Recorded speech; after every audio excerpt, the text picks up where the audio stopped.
Good morning dear friends, I am Karan Sahu and today I am going to teach you the important things of most important thing of computer CPU। जैसे कि मेरे दोस्तों, मैंने आप लोगों से first video में ही कहा था कि हम आपको स्पोकन इंग्लिश के साथ साथ फ्री कंप्यूटर क्लासेस भी प्रोवाइड करेंगे। तो मेरे दोस्तों, आज हम आपको कंप्यूटर के मोस्ट इंपॉर्टेंट थिंग CPU के बारे में बताने जा रहे हैं। So let's continue.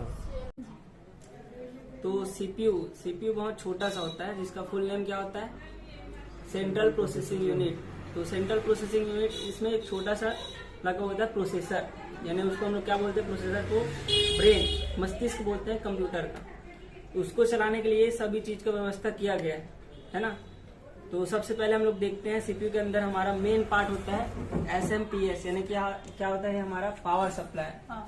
तो इस SMPS यानी कि स्विच मोड पावर सप्लायर उसका पूरा नाम है, ठीक है। पावर सप्लायर का मेन काम क्या होता है, पावर को, जो पावर हम लोग बिजली से डायरेक्ट लेंगे वो क्या होता है AC करंट, यानी क्या होता है अल्टरनेटिव करंट, यानी कि 220 वोल्ट। हमारे घर में क्या आता है 220 वोल्ट की आपूर्ति, यानी कि मेन आपूर्ति कितना होता है 220 वोल्ट, यानी हाई पावर होता है। लेकिन जितना भी हमारा छोटा छोटा कंपोनेंट लगा हुआ है ना, वो 12 वोल्ट या उससे कम वोल्ट को सपोर्ट करता है। तो ये क्या करता है, हमारा SMPS यानी पावर सप्लायर 220 वोल्ट को 12 या उससे कम वोल्ट में कन्वर्ट करके हमको प्रोवाइड करता है। जैसे हमारा चार्जर होता है, मोबाइल चार्जर, वो क्या करता है AC करंट को DC यानी डायरेक्ट करंट में कन्वर्ट करता है।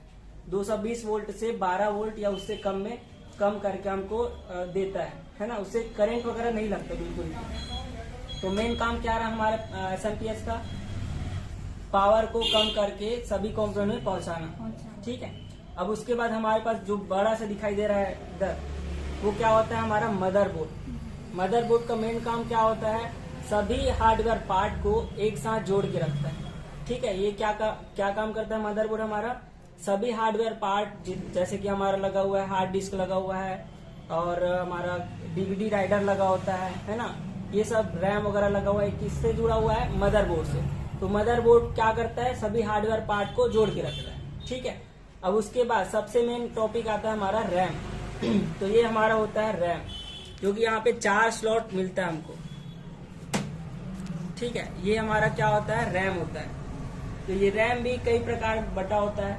रैम एक प्रकार से प्राइमरी मेमोरी बोला जाता है, और ये अस्थायी होता है। अस्थायी मतलब ये डाटा को कंटिन्यू सेव नहीं करता, यह सुरक्षित करके नहीं रखता है। जैसे हम कोई पेंटिंग या फिर कोई भी काम कर रहे हैं, अब अचानक लाइट बंद हो जाता है, ठीक है ना। अचानक लाइट बंद हो गया मतलब वो काम क्या है, अधूरा था और छूट गया समझो, यानी कि खत्म। फिर से लाइट आ गया, तो लाइट आने के बाद जो काम हम लोग छोड़े थे वो काम नहीं मिलेगा, यानी कि आपको फिर से स्टार्ट करना पड़ता है। तो रैम क्या होता है हमारा, अस्थायी रूप से एक मेमोरी होता है, लेकिन ये प्राइमरी की कैटेगरी में आता है।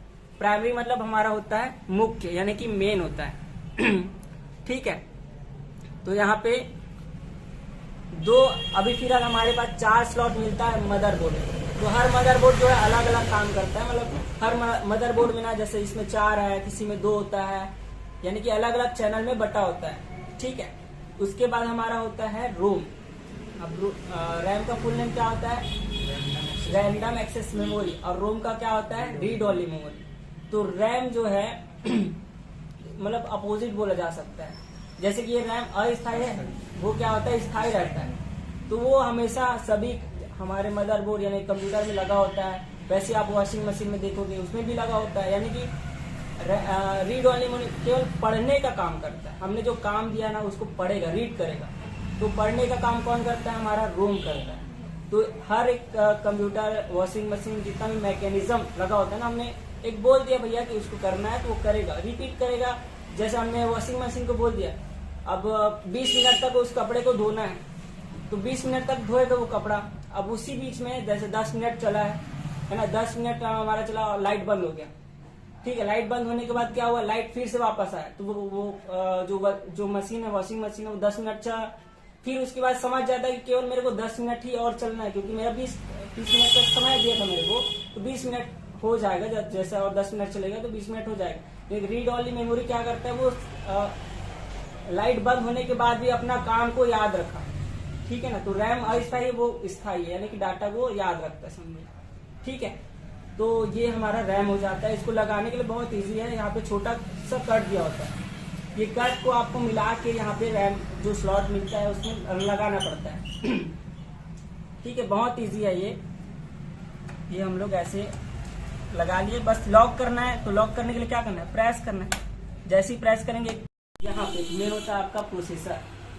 तो प्रोसेसर लगा हुआ है, प्रोसेसर मतलब सीपीयू जो कि मेन होता है, अब इसके नीचे लगा हुआ है, ठीक है। तो उसको ठंडा रखने के लिए हमने क्या क्या देखने को मिल रहा है हमको, एक होता है हमारा हीट सिंक जो जाली जैसा दिखाई दे रहा है, पंखे के नीचे है, ये एक साथ ही मिलता है। जब आप सीपीयू खरीदने जाओगे ना, ये साथ में मिलता है लगभग। तो ये क्या करता है, हमारे सीपीयू को ठंडा रखता है। जैसे हमारा दिमाग शांत रहेगा तो ज़्यादा अच्छे से हम लोग काम कर सकते हैं, वैसे हमारा सीपीयू होता है। तो सीपीयू को जैसे हम लोग ठंडा रखते हैं उतना अच्छा काम हम लोग कर सकते हैं। अब उसके जैसे कि जो है हमारा हीट सिंक होता है एल्यूमिनियम का बना होता है। तो हीट सिंक एल्यूमिनियम का होता है, उससे क्या होता है, हीट को अब्जॉर्ब कर लेता है। सोख अब्जॉर्ब करने के बाद क्या करता है, हमारा फैन उसको ठंडा रखता है। ऐसे हमारा सीपीयू क्या हो जाता है, कूल रहता है, ठंडा रहता है, तो ज्यादा अच्छा वर्क कर सकता है, ठीक है। अब उसके बाद यहाँ पे जो छोटा छोटा जो स्लॉट दिखाई दे रहा है ना, एक में हमारा हम लोग यूज कर सकते हैं ग्राफिक कार्ड, यानी वीडियो कार्ड भी बोलते हैं उसको, जैसे हम सीपीयू बोलते हैं ना, उसको जीपीयू बोलते हैं, है ना।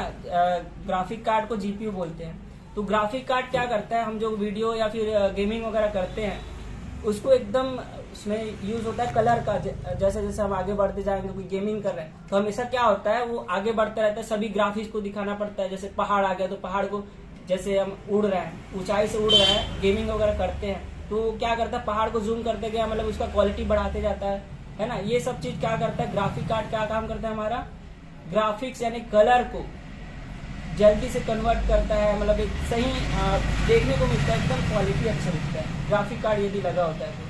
ग्राफिक कार्ड कौन कौन यूज करते हैं, जो गेमिंग करते हैं, वीडियो एडिटिंग करते हैं, उन लोग को जरूरत पड़ता है ग्राफिक कार्ड। तो यहाँ पे हम लोग ग्राफिक कार्ड लगा सकते हैं ये वाले स्लॉट में, ठीक है। यहाँ पे ये अभी केवल 2 दिखाई दे रहा है, इसमें भी हम लोग जो SSD होता है उसको भी हम लोग यहाँ पे कनेक्ट कर सकते हैं, और एक वाईफाई अडेप्टर या फिर वाईफाई कार्ड हम लोग यहाँ पे लगा सकते हैं। तो ये हमारे पास मिल जाता है। और यहाँ से एक छोटा सा सेल देखने को मिल रहा है हमको, है ना। हमारे मदरबोर्ड में, लगभग हर मदरबोर्ड में ये छोटा सा सेल लगाने का ऑप्शन मिलता है हमको। तो इस सेल का काम क्या होता है, हमारे कंप्यूटर में घड़ी यानी टाइमिंग चलते रहता है, तो उसका मेन काम कौन करता है, हमारा एक छोटा सा सेल। खैर कंप्यूटर हमारा चालू है यानी कि उसमें पावर है, तो इजीली वर्क करेगा, वो चलेगा। अब जैसे हमारा कंप्यूटर सिस्टम बंद है, बिजली मतलब आ ही नहीं रहा है, सप्लाई बंद है पूरा, तो तब यहाँ पे ये सेल का काम स्टार्ट हो जाता है। यानी कि घड़ी को कंटिन्यू चलाते रहना है। हमारे मोबाइल में भी रहता है, उसमें भी छोटा सा सेल लगा होता है, लेकिन हमको पता नहीं चलता। हमको लगता है कि वो बैटरी से ही चलाता होगा। हमारा जब मोबाइल स्विच ऑफ हो जाता है, जब स्विच ऑन करते हैं ना, फिर भी हमारा टाइमिंग सही रहता है, तो उसमें भी ये ऐसा वाला सेल लगा होता है, ठीक है। ये 3 वोल्ट का बैटरी होता है, लिथियम आयन बैटरी। ये इसी कारण महंगा पड़ता है, छोटा दिखने के लिए छोटा सा दिख रहा है, लेकिन लिथियम आयन बैटरी होता है, यानी कि जल्दी खराब नहीं होता ये सेल। तो इस सेल का मेन काम पता चल गया हमको, ठीक है। तो इसको बहुत इजी तरीके से हम लोग लगा सकते हैं, ठीक, लग गया। अब उसके बाद हमको देखना चाहिए क्या, हार्डवेयर, हार्ड ड्राइव बोलते हैं या फिर हार्ड डिस्क बोलते हैं। ये क्या काम करता है, हमारा रोम एक प्रकार से स्टोर है, हमारा मेमोरी काम करता है, जैसे वैसे ये भी काम करता है। हमारे मोबाइल में क्या होता है, SSD हम लोग SSD या फिर हार्ड डिस्क यूज कर सकते हैं हमारे कंप्यूटर में। ये दोनों अभी नए जनरेशन के हिसाब से लोग क्या करते हैं, प्रेफर SSD को करते हैं। यानी SSD का पूरा नाम होता है सॉलिड स्टेट ड्राइव, और हार्ड डिस्क का पूरा नाम होता है हार्ड डिस्क ड्राइव। ये दोनों मार्केट में बहुत ज्यादा चलता है, और सबसे ज्यादा यूज किसको करते हैं लोग, हार्ड डिस्क को।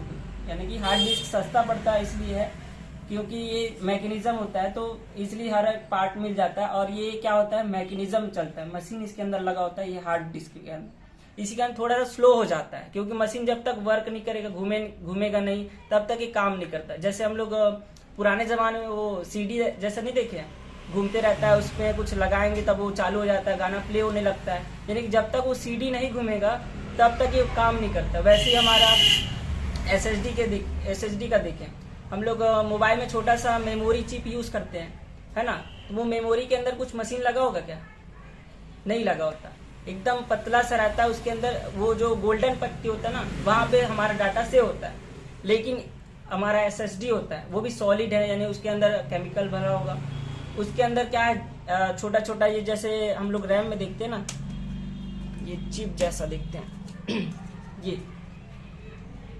IC चिप जैसा देखते हैं ना, वहां पे भी SSD में सेम ऐसे ही बना होता है। इसके अंदर डाटा क्या होता है, सेव होता है SSD के अंदर। उससे क्या होता है कि आपका जो स्पीड, जैसे कोई भी डाटा या फाइल ट्रांसफर करें तो जल्दी से ले लेगा, जल्दी से सेंड कर देगा। लेकिन वहीं पे ये क्या करता है, वो कैसेट एक गोल सा रहता है कैसेट जैसा, वो जब तक घूमेगा नहीं तब तक वर्क नहीं करता। इसी कारण हमारा जो है SSD जल्दी काम कर सकता है हार्ड डिस्क के मुकाबले। और मेन बात वो है कि वो ज़्यादा महंगा पड़ता है, इसी कारण कोई अफोर्ड नहीं कर पाते हैं, क्योंकि स्टोरेज भी कम है और प्राइस भी ज़्यादा है। लेकिन उसका स्पीड क्या है, थोड़ा ज़्यादा होता है। स्पीड क्या होता है उसका, ज़्यादा होता है। इसी कारण हम लोग क्या करते हैं, हार्ड डिस्क को ले आते हैं, क्योंकि वो सस्ता पड़ रहा है। भाई हमको स्पीड से मतलब नहीं है, तो आप हार्ड डिस्क यूज़ कर सकते हो। तो ये ऐसा ठीक। अब उसके बाद यहाँ पे एक्स्ट्रा फैन हमने इसलिए लगाया ताकि हमारा बाकी कंपोनेंट भी जो है ठंडर है, जो भी गर्म हवा होगा वो बाहर निकल जाएगा। ठीक है। अब यहाँ पे मदरबोर्ड के लिए भी हीट सिंक का यूज किया गया है, जो कि ये भी एल्यूमिनियम का बना होता है। ठीक है। इससे क्या होगा, मदरबोर्ड में जो है जैसे हीट आता है, गर्म हो जाता है, जैसे जैसे हम लोग काम करते हैं वैसे क्या हो जाता है, मदरबोर्ड भी गर्म होने लगता है। तो उसको ठंडा रखने के लिए क्या करते हैं हम लोग, इसमें भी एल्यूमिनियम का हम लोग हीट सिंक यूज करते हैं। ठीक है। अच्छा, ये हमारा हार्ड डिस्क है, यानी कि हमने स्टोरेज के लिए हमने इसको कनेक्ट किया है। तो इसके कनेक्शन क्या है हमारा, ये साटा पोर्ट के थ्रू यहाँ पे कनेक्ट है। साटा पोर्ट में ये कनेक्ट है यहाँ पे साटा, तो ये साटा केबल के थ्रू यहाँ पे कनेक्ट है। और ये पावर, इसको भी पावर की जरूरत पड़ती है, तो हमने पावर यहाँ पे लगा दिया। यहाँ से SMPS से यहाँ पे पावर यहाँ पे प्रोवाइड हो रहा है। ठीक है। मदरबोर्ड के लिए अलग है, यहाँ पे CPU के लिए अलग है ना। ये सब चीज़ अलग अलग पावर यहाँ से मिल रहा है हमको सप्लाई में। ठीक है। तो ये हमारा छोटा सा था हमारा CPU की जानकारी। नॉर्मल, बहुत बेसिक है, इसी तरीके से हम लोग समझ सकते हैं। कोई हार्ड काम नहीं है सीखना समझना। आप इजीली आप इसको अपने घर में ही असेंबल कर सकते हैं, बहुत इजी तरीके से। ठीक है। ये CPU के बारे में आगे की जानकारी हमको आगे देखने को मिलेगा अगले पार्ट में। ठीक है। तो आज के लिए केवल इतना ही CPU के बारे में जानकारी है।